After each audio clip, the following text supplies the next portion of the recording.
club members, come along with me as I meal prep a full week's worth of food for my adult corgi Matsu. In this video, I'll go through my prep from start to finish so you know exactly what to do when you start meal prepping. Let's begin. So the first step is to pull any meats that you have in your freezer out so you can see what you can incorporate into your recipe. There's no need to purchase meats that you already have. Once you do this, then you can go shopping for the remaining meats that you need. Some preps I'll make a recipe beforehand and then shop for each ingredient, and sometimes I'll go shopping, see what I can find, and then create the recipe after. For this prep, I went shopping first. What you should make sure to have during meal prep is 1 to 2 different types of meaty bones, 2 to 3 different types of animal proteins for the muscle meat, at least 1 muscular organ, 1 type of liver, and 1 second secreting organ meat. This is the base of the raw diet. You also want to shop for a few whole foods to help balance the meal. So these are things like fish and shellfish. And you also want supplements to fill any nutrients that are still low. So I figured out what I needed by making a recipe on my meal formulator, which you are welcome to use, along with my free cheat sheets and YouTube videos that go over balancing. So the bulk of my muscle meat, meaty bones, and second secreting organ came from a local market in my area. I got pheasant meat and head from purepheasant.com. The duck wings and salmon I got from my local Asian market, and the whole quail, ground beef, beef liver, and whole rabbit came from a few different local farmers at the farmers market. So there are quite a few options to find meats online or in your area. So after I go shopping, I put the meats that I bought in the fridge to keep them cool, and I put the frozen meats from the freezer into the sink to thaw quickly. Normally, I suggest thawing everything in the fridge, but if you're in a hurry, thawing in the sink is fine to do if you're keeping an eye on it. If you're thawing your meat in the fridge, I highly suggest getting a plastic bin or basin. That way, if any myoglobin seeps out, it won't get all over the fridge. Alright, now that everything is thawed, I'm going to take all of the meats out and put them on my prep table.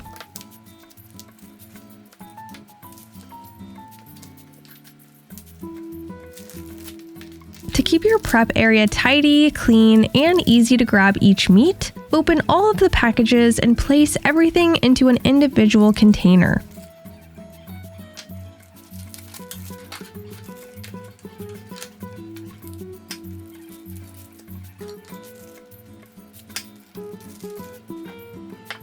Okay, now that the meats are all set, it's time to take a look at what items you need during meal prep.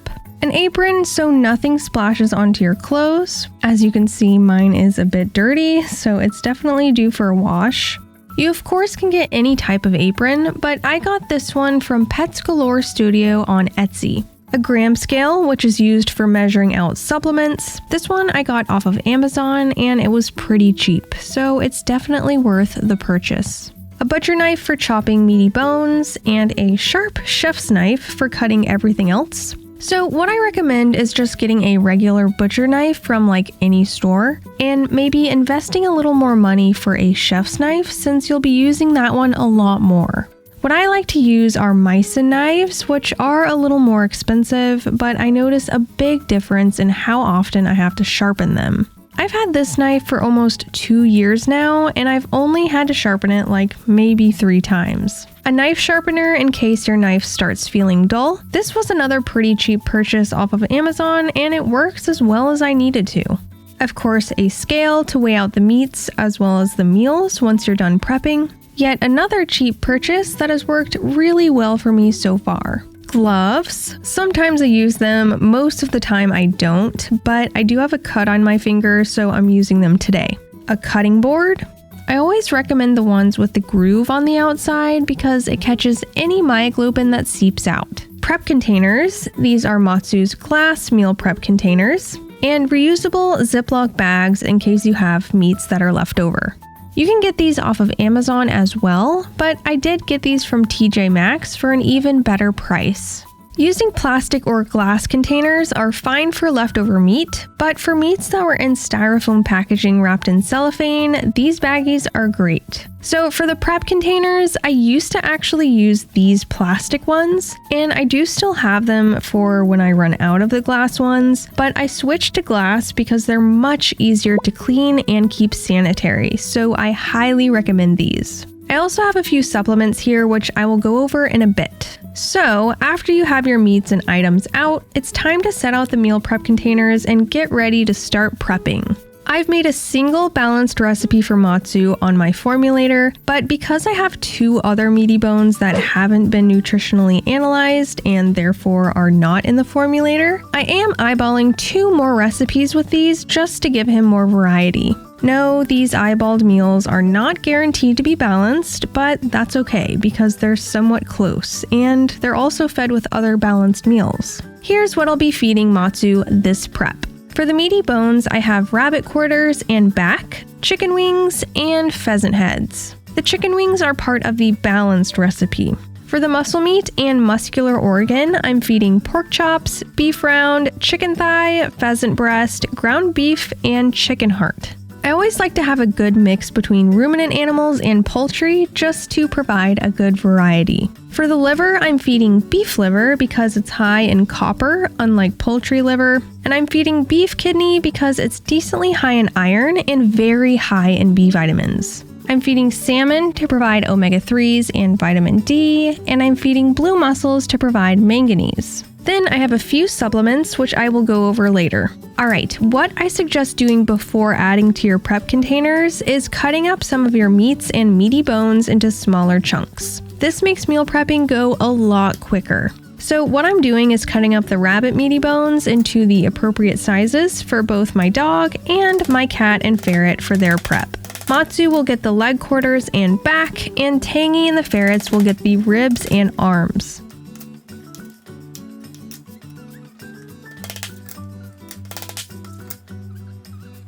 Then I cut up the kidney into small chunks, removing any of the fat or suet.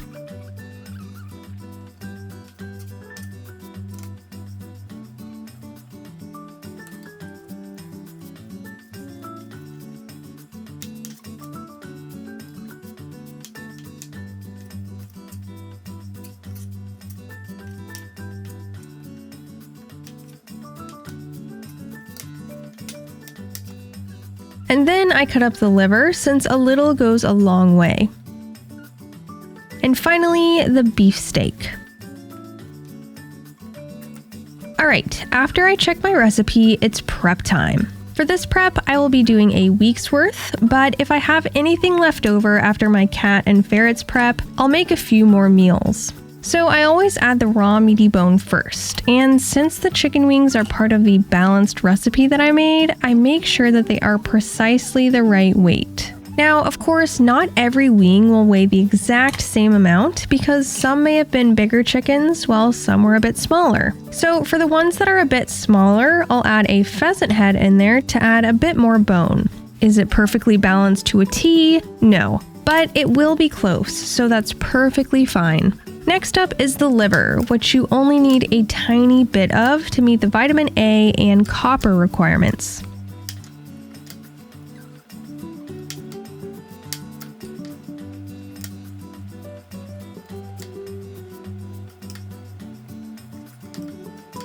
Next is the kidney, which can be fed a bit more than liver because it's not as crazy concentrated in nutrients. B vitamins are also water soluble, so any excess will be excreted in the urine. Next is the muscular organ of the meal, chicken heart. Heart is a great iron booster and is overall pretty rich in nutrients, so just a few adds a lot to the meal. Next is the ground beef. Whenever I feed ground meat, I make sure it's around 90% meat and 10% fat. Sometimes I'll even go with a leaner ground meat if I'm feeding other muscle meats that have more fat on them. In general, I try to keep the fat percentage of the meal around 8 to 10%. Next are the chicken thighs, which is the fattiest muscle meat I have in this recipe. They also have the bone still in them, so I should have cut these out before I started prepping.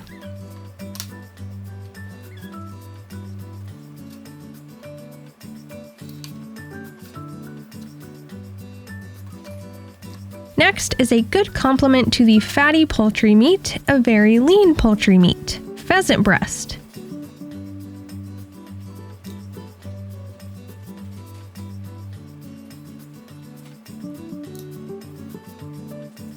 Then we have pork chops, which many owners are afraid of. This is usually because of the fear of parasites and Odrzyjewski's disease. However, in the US, these are two things that are very regulated, so the pork that's sold for human consumption is perfectly fine to feed raw.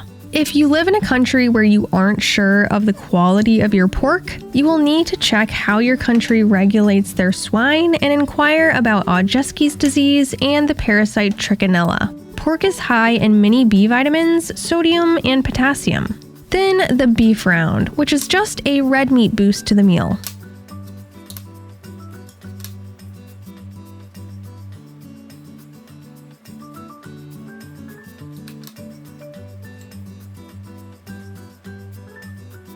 Next is salmon. Many owners ask me if this is something that should only be fed 1 to 2 times a week, or if it should be fed daily. So this all depends on how much you're feeding. A very small amount of salmon, mackerel, or sardines can meet omega-3s and vitamin D requirements. So if you're feeding a large amount of fish in one meal, you won't need to feed any more for another few days to a week. Since I try to balance daily, I feed just the right amount of fish each day. I usually rotate between Atlantic salmon and mackerel since these are the highest in vitamin D. Be careful not to feed salmon from the Pacific Northwest, as it may contain a bacteria that causes something called salmon poisoning. Then, a small amount of blue mussels to meet the manganese requirements. Shellfish like oysters and mussels should be fed cooked or steamed to eliminate the risk of toxoplasmosis. Alright, now that all of the containers are prepared, it's a good idea to weigh them all out to make sure that they're around the right weight for your dog, especially if you eyeballed a few things like I did. So empty one, weigh the container by itself, zero out the scale, then weigh each container with the food in them and adjust as needed. Now, I also get questions from owners worried about the meat sitting out while prepping, and if bacteria will start growing on it. I personally am not worried about this when meal prepping. Firstly, because I don't take hours to meal prep, and secondly, I'm in an air-conditioned space. Now, if you're meal prepping outside in the summer, I'd be a bit more worried about the time it takes for you to prep. So if you think that your meal prep will take a while, I suggest you start prepping while the meats are still semi-frozen. So after prep, I put all of the lids on Matsu's containers and I put every container but 2 of them into the freezer. These 2 are going in the fridge for tonight and tomorrow's meal. After I prep Tangy and the ferret's meals, it's time to clean up. So what I do first is bag any of the meats that were in styrofoam containers into my reusable bags.